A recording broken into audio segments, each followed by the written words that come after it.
Ibu Yuli. Kenapa? Karena Yohanes itu murid yang dikasihi Yesus. Sabar dulu nanti. Ada jawaban yang berbeda dari dua hati dalam satu cinta ini kan, Pan Heri dan. Kalau mau hidup itu betul dikasihi Allah dan penuh rahmat, cuman ada dua kunci. Pertama, taat.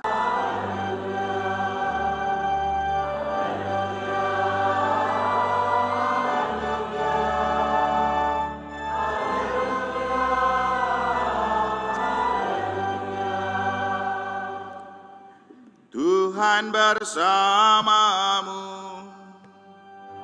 dan bersama rohmu. Inilah Injil suci menurut Yohanes.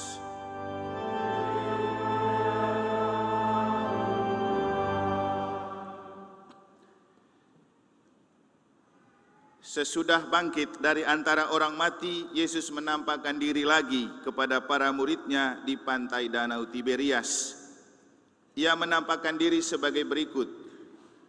Di pantai itu berkumpul Simon Petrus, Thomas yang disebut Didimus, Nathanael dari Kana yang di Galilea, anak-anak Zebedeus dan dua orang murid Yesus yang lain. Kata Simon Petrus kepada mereka, "Aku mau pergi menangkap ikan." Kata mereka kepadanya, "Kami pergi juga dengan engkau." Mereka berangkat lalu naik ke perahu. Tetapi malam itu mereka tidak menangkap apa-apa. Ketika hari mulai siang, Yesus berdiri di pantai. Akan tetapi murid-murid itu tidak tahu bahwa itu adalah Yesus. Kata Yesus kepada mereka, "Hai anak-anak, apakah kamu punya ikan?" Jawab mereka, "Tidak." Lalu kata Yesus kepada mereka, "Tebarkanlah jalamu di sebelah kanan perahu, maka akan kamu peroleh." Mereka pun menebarkannya, dan mereka tidak dapat menariknya lagi karena banyaknya ikan. Lalu murid yang dikasihi Yesus itu berkata kepada Petrus, "Itu Tuhan." Ketika Petrus mendengar bahwa itu adalah Tuhan, maka ia mengenakan jubahnya, sebab ia tidak berpakaian, lalu terjun ke dalam danau. Kemudian murid-murid yang lain datang dengan perahu karena mereka tidak tahu dari darat, tidak jauh dari darat, hanya kira-kira 100 meter saja, dan mereka menarik jala yang penuh dengan ikan itu. Ketika tiba di darat, mereka melihat api arang, di atasnya ada ikan dan roti. Kata Yesus kepada mereka, "Bawalah beberapa ikan yang baru kamu tangkap itu." Simon Petrus naik ke perahu, lalu menghela jala itu ke darat penuh ikan-ikan besar. 153 ekor banyaknya, dan sungguh pun sebanyak itu jala itu tidak koyak. Kata Yesus kepada mereka, "Marilah dan sarapanlah." Tidak ada di antara murid-murid itu yang berani bertanya kepadanya, "Siapakah engkau?" Sebab mereka tahu bahwa ia adalah Tuhan.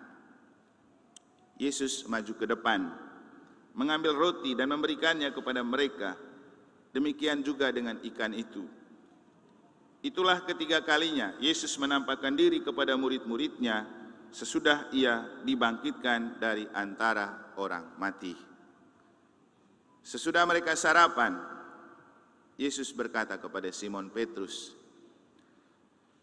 "Simon anak Yohanes, engkau tahu bahwa aku mengasihi engkau." Kata Yesus kepadanya, "Peliharalah domba-dombaku." Kata Yesus pula kepadanya untuk kedua kalinya, "Simon anak Yohanes, apakah engkau mengasihi aku?" Jawab Petrus kepadanya, "Benar Tuhan, engkau tahu bahwa aku mengasihi engkau." Kata Yesus kepadanya, "Gembalakanlah domba-dombaku." Kata Yesus kepadanya untuk ketiga kalinya, "Simon anak Yohanes, apakah engkau mengasihi aku?" Petrus pun merasa sedih karena Yesus berkata untuk ketiga kalinya, "Apakah engkau mengasihi aku?" Petrus berkata kepadanya, "Tuhan, Engkau tahu segala sesuatu. Engkau tahu bahwa aku mengasihi Engkau." Kata Yesus kepadanya, "Peliharalah domba-dombaku. Sesungguhnya aku berkata kepadamu, ketika masih muda, engkau sendiri mengikat pinggangmu dan berjalan kemana saja engkau kehendaki. Tetapi jika engkau sudah menjadi tua, engkau akan mengulurkan tanganmu, dan orang lain akan mengikat engkau, serta membawa engkau ke tempat yang tidak kau kehendaki." Hal ini dikatakan Yesus untuk menyatakan bagaimana Petrus akan mati dan memuliakan Allah.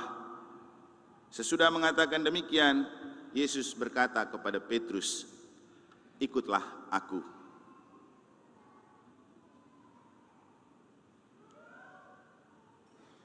Demikianlah sabda Tuhan.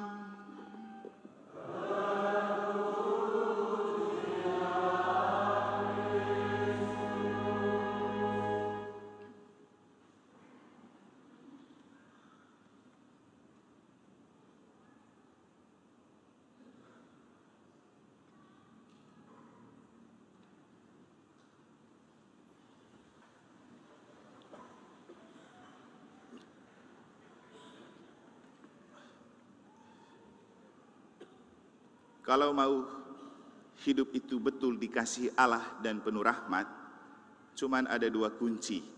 Pertama, taat dalam iman. Kedua, setia dalam tanggung jawab. Frater, suster, Bapak Ibu, saudara-saudari, adik-adik dan anak-anak sekalian yang saya kasihi dalam Tuhan. Mengapa Yohanes mampu melihat dan menemukan bahwa yang datang itu Tuhan? Tetapi Petrus, Nathanael, dan para rasul yang lain tidak mampu menemukan bahwa yang datang itu Tuhan. Pak Heri, kenapa? Katanya dulu dia cita-citanya tinggi sekali jadi imam, tapi karena sakit tidak jadi. Dan sampai sekarang cita-cita itu masih ada dalam dirinya. Makanya di antara 3 putra yang dia miliki, dia berharap salah satunya bisa jadi imam. Lalu Frater tanya, "Aldo bisa gak?" Ya, Pak Heri, kenapa Yesus mudah ditemukan oleh Yohanes bahwa itu Tuhan, tapi tidak oleh para rasul yang lain? Hah? Kenapa? Kenapa Yohanes mudah menemukan yang datang itu Tuhan, sementara yang lain melihat itu hantu? Karena keyakinannya. Katanya istrinya Pak Heri dulu pernah masuk aspiran juga, mau jadi suster. Ada dia kah? Ibu Yuli. Kenapa? Karena Yohanes itu murid yang dikasihi Yesus. Sabar dulu nanti. Ada jawaban yang berbeda dari dua hati dalam satu cinta ini kan, Pak Heri dan Ibu Yuli. Ibu Heri, Pak Heri, Ibu Heri lagi. Pak Heri, Pak Ferry punya itu karena apa tadi? Karena keyakinan. Ibu Yuli punya karena dikasihi Yesus. Saya mau tanya siapa sekarang? Kenapa Yesus itu bertanya kepada Petrus sampai 3 kali, "Apakah engkau mengasihi aku?" Tidak cukup 1 kali dan 2 kali. Ini pertanyaan bebas, rebutan ini. Tidak mau lagi Ibu Yuli lagi, biar yang lain tidak ngantuk. Sebelah sana ada. Kenapa harus 3 kali kepada Petrus? Tidak cukup 1 atau 2 kali? Atau masih ngantuk dan lanjutkan mimpi? Adakah yang tahu? Tidak ada. Karena memang merenung dan merefleksi itu pekerja paling sulit. Yang paling mudah itu menggosipi. Gitu kata seorang filsuf. Kenapa orang tidak suka berpikir dan berefleksi? Karena itu terlalu ribet. Paling aman itu cerita tentang orang yang kita dengar. Ini malas berpikir dan merenung semua, padahal sudah dari dulu jadi Katolik ya. Masa tidak tahu kenapa Yesus bertanya 3 kali? Terus kamu dari dulu ini belajar apa saja dengar kitab suci ini? Ya sudahlah, kembali ke Ibu Yuli. Kenapa? Untuk mengingatkan Petrus kalau Petrus pernah menyangkal Yesus 3 kali. Nah, untuk mengingatkan Petrus kalau dia pernah menyangkal Yesus 3 kali. Bagaimana menurut Frater Edo selaku juri? Boleh. Boleh itu belum tentu benar ya.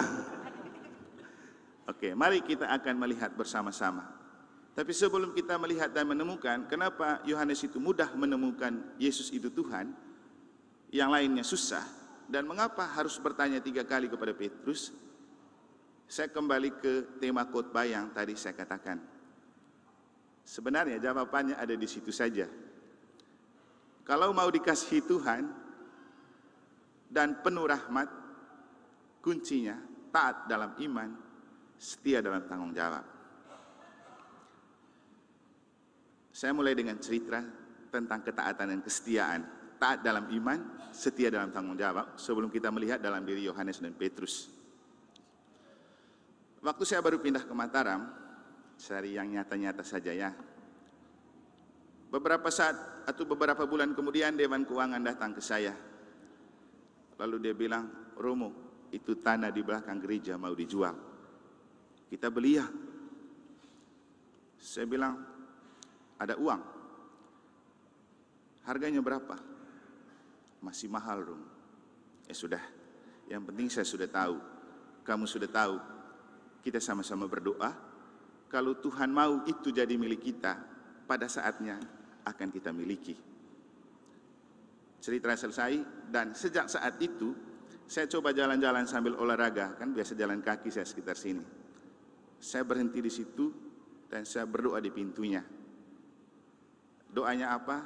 Tidak perlu saya kasih tahu kamu, nanti kamu pakai semua doanya. Cerita selesai. Nah, pas oktav Paskah, kan kita mau menyambut kedatangan Bapak Uskup untuk visitasi kanonis hari Senin itu. Selasa atau Rabu malam kita rapat dengan Dewan Keuangan untuk berbicara tentang anggaran tahun ini. Dan di dalamnya terselip cerita dan berita tentang, Romo, bagaimana dengan tanah di belakang? Saya bilang, sudah turunkah? Belum, masih segitu harganya. Terus kita minta berapa? Segini. Saya bilang, oke, keep. Kita mulai sekarang berdoa ya, jangan dulu memutuskan. Semoga sebelum Bapak Uskup datang sudah deal. Lalu Sabtu menjelang hari Minggu Kerahiman, saya lagi jalan keliling lari. Saya jalan sampai ke Sangkariang, tapi tumben kali itu saya putar lewat sini, lewat kiri. Dan persis setelah saya sampai di Kodim, di situ saya berpikir, oh kami kan mau beli tanah ini. Putarlah saya di situ dan mulai saya berdoa rosario dari situ, keliling lagi. Lalu saya keliling semua gereja, terakhir saya langsung di depan tabernakel dan di ruang adorasi dan Bunda Maria. Lagi-lagi tidak perlu saya beritahu kamu doanya ya. Tapi di sana saya keliling dengan doa rosario, karena saya selalu pakai rosario ini kan kemana-mana, mau olahraga juga saya selalu pakai. Karena setiap hari saya wajib doa rosario. Mengingatkan kita ini bulan rosario nih, jangan lupa berdoa. Kalaupun tidak setiap hari, setidak-tidaknya pernah berdoalah, jangan hanya gantong-gantong saja di leher. Saya lihat ada banyak umat di negara yang sudah dapat hadiah rosario dari Romo Cece, Prodiakon. Tapi selalu saya pesan, bahkan Goyon sama kayak Cece, jangan hanya buat rosario, doa juga. Tapi kepada umat yang dapat, saya bilang, kamu jangan hanya senang dapat hadiah rosario. Rosario itu bukan untuk digantong dan ditenteng, tapi untuk didoakan. Nah, yang terjadi, Senin sebelum Bapak Uskup datang, tiba-tiba saya ditelepon.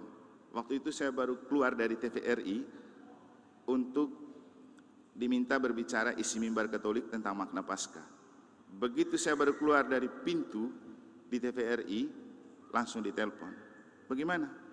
Romo, tanah itu sudah oke dengan harga yang kita minta. Wah. Bapak Ibu, saya sendiri sudah tidak bisa omong waktu itu. Kenapa? Tidak mungkin kita terus menaruh harapan pada tempat di depan BKD untuk parkir. Suatu saat pemerintah pakai, kamu mau parkir di mana? Kasihan kamu punya mobil mewah kalau tidak punya tempat parkir. Tapi apakah pernah kamu berpikir sebagai umat Mataram bahwa perlu mencari alternatif? Untung Romo Iman baru datangnya sudah berpikir tentang itu. Begini-begini ya, sudah merasa memiliki paroki. Kemudian saya bilang sudah oke nih, segera urus ke notaris, urus segala macam. Begitu Bapak Uskup datang, kita kasih tahu. Pas Bapak Uskup datang, kita kasih tahu dan sudah oke. Jadi Bapak Ibu sekarang kalau ada rezeki, tolong sisihkan untuk kita lunasin tanah di belakang, karena itu akan jadi milik kita, supaya tidak terus berharap pada tempat di depan untuk parkir. Besok-besok bisa lebih nyaman. Apa yang mau dikatakan dari cerita itu dalam hubungan Injil dan bacaan suci pada hari ini dan tema yang saya angkat? Bapak Ibu, kalau mau dikasihi Tuhan, taat kepada Tuhan dan taat dalam iman.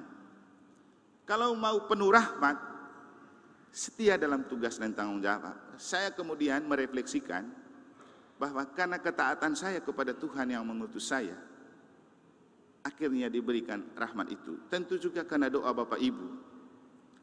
Dan karena kesetiaan kepada tugas dan tanggung jawab saya. Karena apa? Begitu sudah dapat informasi itu, saya langsung dalam hati berdoa kepada Tuhan. Tuhan, kalau memang Tuhan mau selama saya ada di sini, itu dimiliki oleh Gereja Mataram, silakan terjadi sesuai dengan kehendak-Mu. Dan salah satu doanya yang dipakai oleh Petrus dalam Injil pada hari ini. Tuhan, Engkau tahu segala sesuatu. Engkau tahu aku mengasihi Engkau. Dan persis itu juga lah yang saya katakan. Tuhan, Engkau tahu segala sesuatu. Engkau tahu ini gereja punya apa. Engkau juga tahu aku mengasihi Engkau. Makanya saya mau pindah ke Mataram ini. Dan kalau sekarang Tuhan mau untuk menunjukkan bahwa dengan saya yang bernama Emmanuel ini, yang berarti Allah beserta kita, menunjukkan dan memberikan itu kepada gereja Mataram, lakukan yang terbaik sesuai dengan kehendak Tuhan. Kemudian dibawa dalam doa. Itu kan ketaatan kepada Tuhan dan kesetiaan dalam tugas dan tanggung jawab. Jadi kalau mau penuh rahmat dalam hidup dan dikasihi Tuhan Bapak Ibu, jangan banyak ngomel, jangan banyak menggerutu, jangan banyak bergengsi, tapi taat saja. Katolik itu gereja yang beriman taat. Yesus itu taat kepada Bapa sampai mati. Bunda Maria itu setia kepada tugas dan tanggung jawab yang diberikannya untuk mengandung, melahirkan dan membesarkan Yesus. Setia sampai mati di kayu salib. Dan kamu dalam hidup beriman, kalau mau penuh rahmat dan dikasih Tuhan, taat.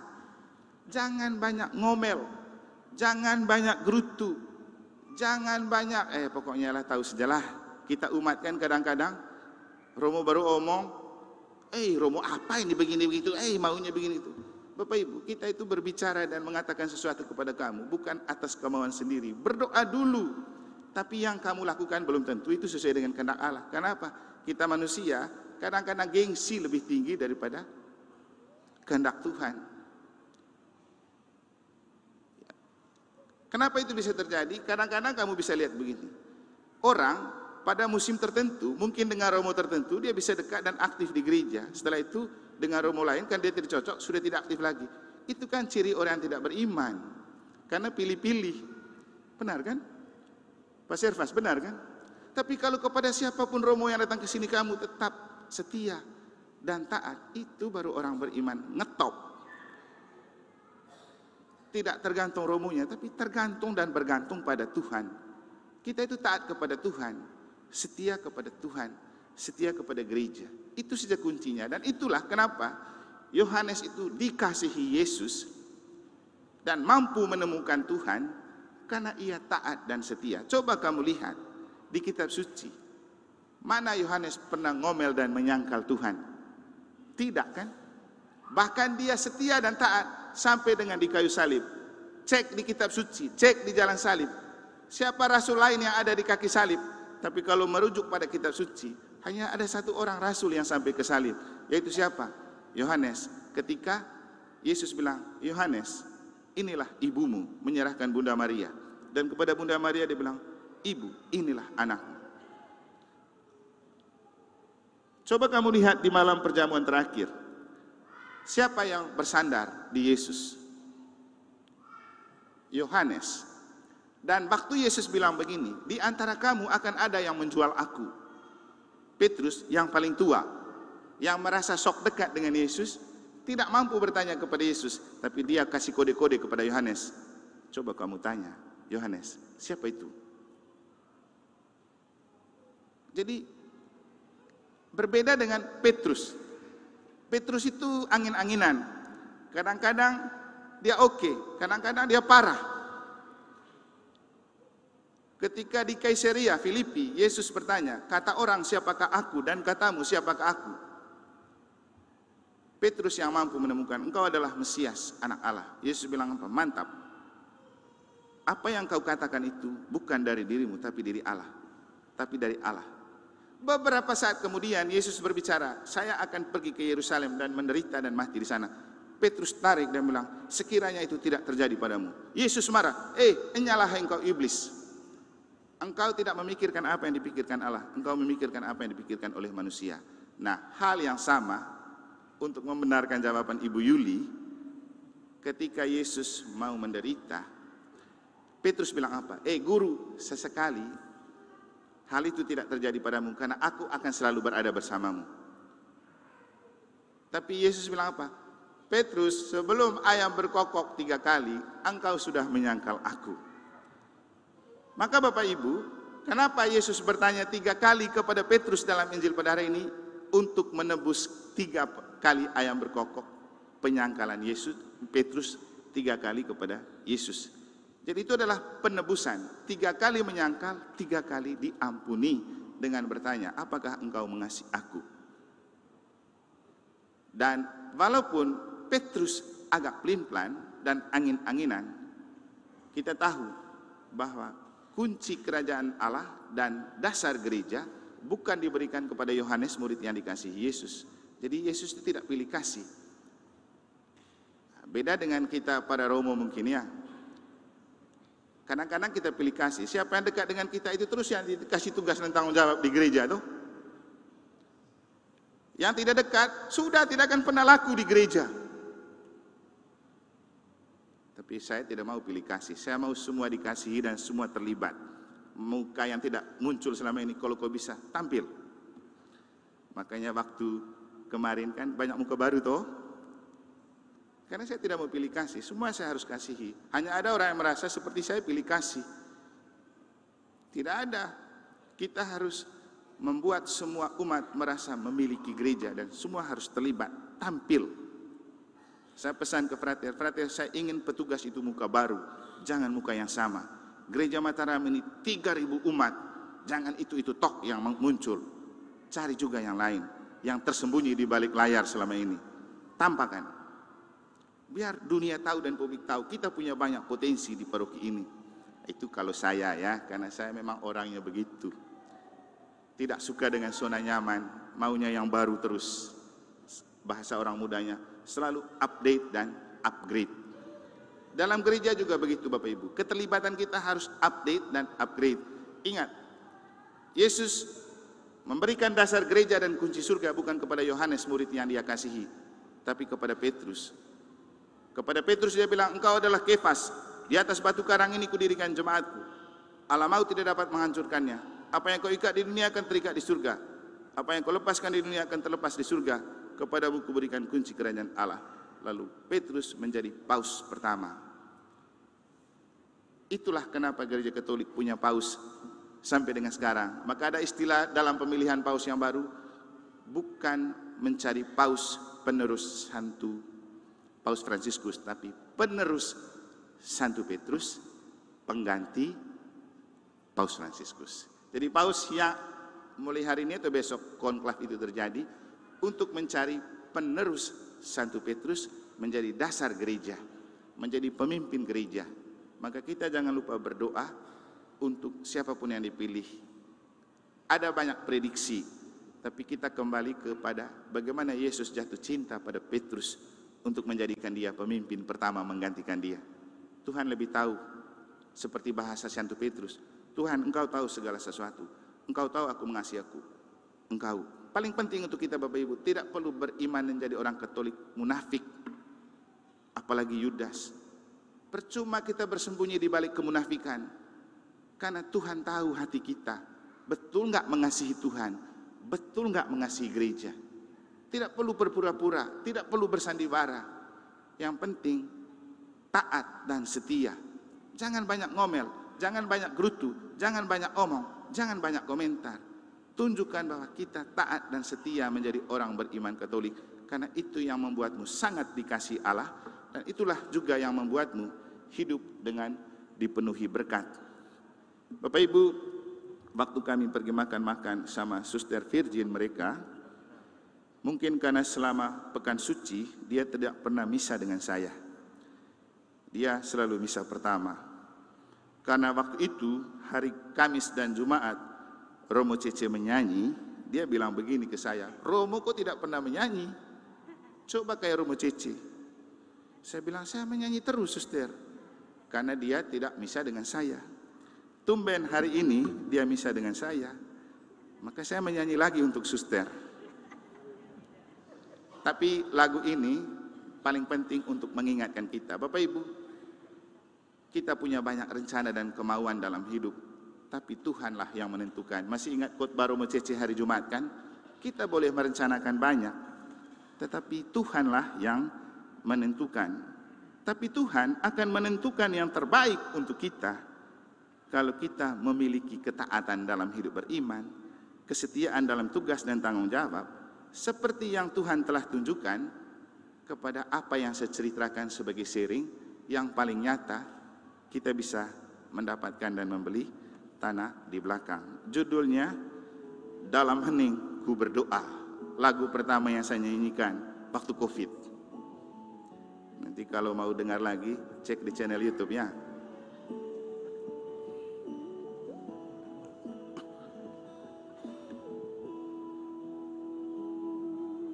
Ku berjalan mencari-Mu Tuhan, dalam penat yang tiada henti. Ku ingin mendapat kasih-Mu Tuhan, ku cari dan ku cari. Ternyata Engkau ada di hatiku, begitu sejuk nyaman rasanya. Manakala ku duduk sejenak dalam doa, ku sembah Engkau Tuhan, ku dapat, ku rasakan kesegaran hidupku. Ku cari dan ku dapat cinta dalam hening doaku.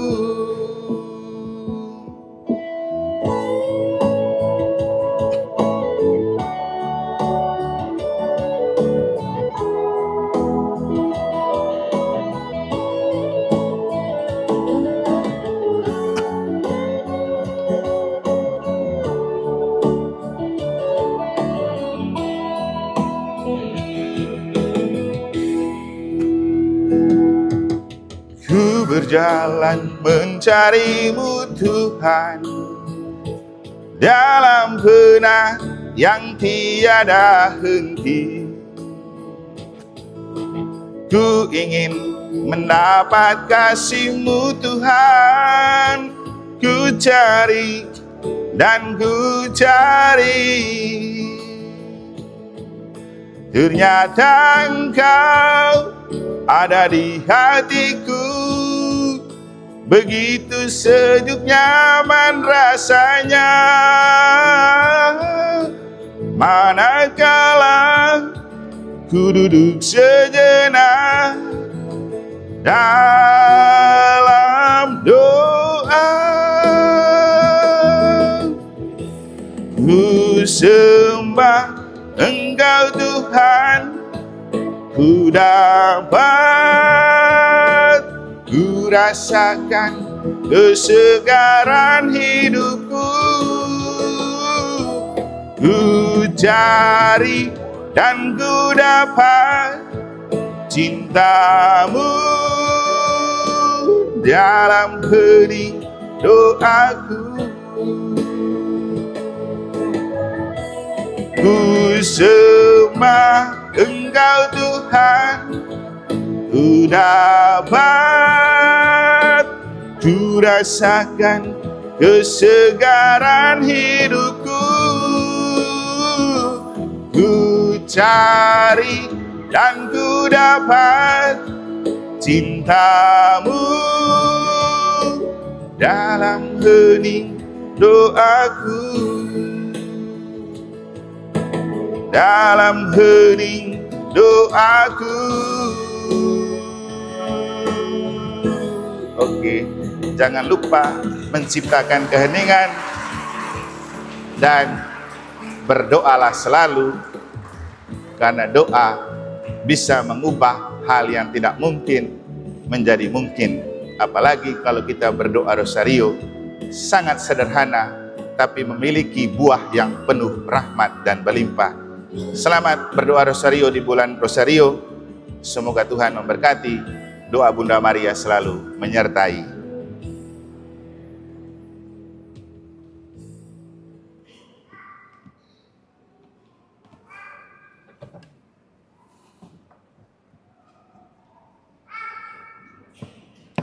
Marilah kita berdiri untuk menanggapi dan meresapkan sabda Allah dengan mengungkapkan kembali iman dan kepercayaan kita dalam doa.